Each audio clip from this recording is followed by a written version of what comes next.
Bismillahirrahmanirrahim. Assalamualaikum warahmatullahi wabarakatuh.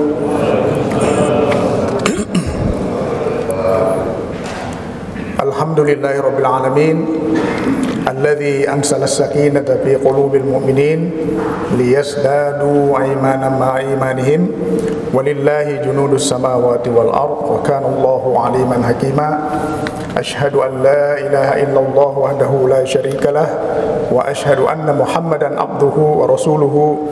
Allahumma shalli wa sallim wa barik ala sayyidina Muhammad wa ala alihi wa ashabihi ajma'in. Amma ba'd. Bapak dan Ibu jamaah salat subuh rahimakumullah. Alhamdulillah, mari kita senantiasa memanjatkan syukur kita kehadirat Allah Subhanahu wa taala bahwa kita semua diberikan kesehatan, usia yang panjang, dan yang lebih penting adalah keimanan kita kepada Allah Subhanahu wa taala, dan kita saat ini dimasukkan di dalam bulan Ramadan. Alhamdulillah, hari ini masuk hari ke-19 berarti tinggal kurang lebih sepertiga ini. Biasanya kalau seperti perlombaan maraton begitu ya, yang di depan itu semakin berkurang orangnya. Dan nampaknya juga umum ini kita lihat kultur dalam masyarakat kita bahwa ketika menjelang hari-hari terakhir bulan Ramadan, justru tempat-tempat yang ramai biasanya bukan lagi masjid, tapi mungkin mal-mal atau orang-orang bersiap-siap untuk mudik. Semoga Allah Subhanahu wa taala menjaga kita sekalian sehingga insya Allah kita bisa memaksimalkan hari-hari terakhir di bulan Ramadan ini. Semoga Allah Subhanahu wa taala menjadikan kita orang-orang yang bertakwa kepadanya. Amin ya rabbal alamin. Hadirin rahimakumullah, hari ini pagi ini saya diminta untuk melanjutkan pembacaan beberapa hadis dari kitab Riyadhus Shalihin. Insyaallah pada pagi hari ini kita akan membahas terkait dengan budi pekerti yang baik, atau lebih tepat kita menyebutnya akhlakul karimah, akhlak yang mulia.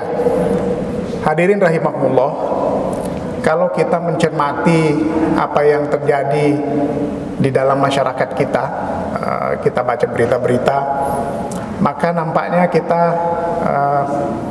banyak sedih ya melihat betapa masyarakat kita itu saat ini mudah sekali terpancing amarah atau emosinya dari hal-hal yang sangat kecil penyebabnya.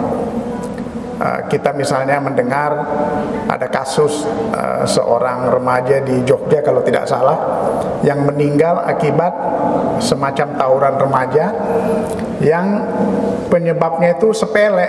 Dia merasa tersinggung karena biasa anak-anak pakai geng motor begitu ya. Lalu kemudian beberapa dari mereka kemudian ya melakukan pengeroyokan terhadap si fulan tersebut yang mengakibatkan si anak remaja itu meninggal. Dan kasus-kasus seperti ini kita mendengar banyak sekali terjadi, bukan cuma di kalangan anak remaja, tapi bahkan juga di kalangan orang dewasa, bahkan di dalam satu rumah tangga. Dari hal-hal yang sangat sepele, lalu kemudian muncul amarah, lalu ya bisa mengakibatkan hal-hal yang tidak diinginkan. Hadirin rahimakumullah, kita semua menjadikan referensi dalam kehidupan kita ini adalah Rasulullah SAW. Bagaimana beliau betul-betul mempunyai akhlak yang sangat agung, yang sangat tinggi. Bahkan kita tahu ketika kaum jahiliyah, Quraisy jahiliyah yang ada di Makkah sana, mereka walaupun tidak beriman kepada Allah Subhanahu wa taala, tetapi mereka betul-betul sangat mengagungkan akhlak dari Rasulullah sallallahu alaihi wasallam. Nah, oleh karena itu sebagai pengikut beliau tentu saja kita perlu menjadikan beliau sebagai panutan kita, sebagai qudwah dalam kehidupan kita. Di dalam Al-Qur'an Allah Subhanahu wa taala menyampaikan kepada kita dalam surah Al-Qalam ayat keempat, A'udzubillahi minasyaitonirrajim, wa innaka la'ala khuluqin 'azim.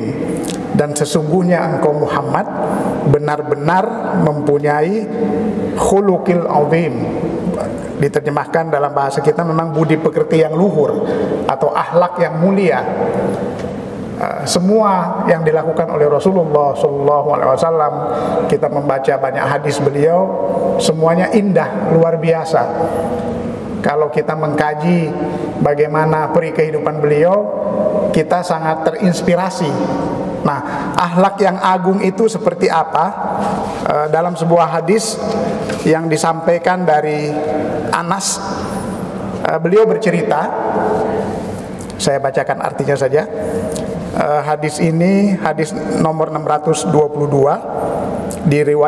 diriwayatkan muttafaq alaih.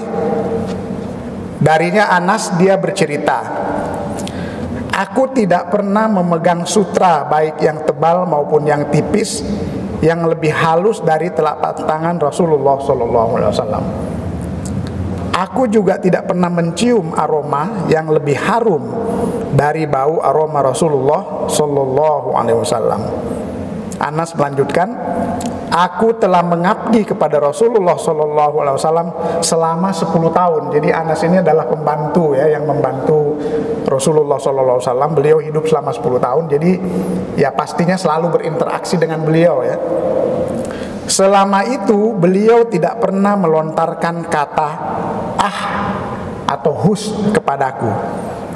Beliau juga tidak pernah menegur dengan kata-kata, misalnya, mengapa kamu berbuat seperti itu terhadap apa yang telah aku perbuat atau lakukan. Dan bahkan beliau tidak pernah menegurku atas apa yang aku tidak lakukan dengan kata-kata, mengapa kamu tidak berbuat begini.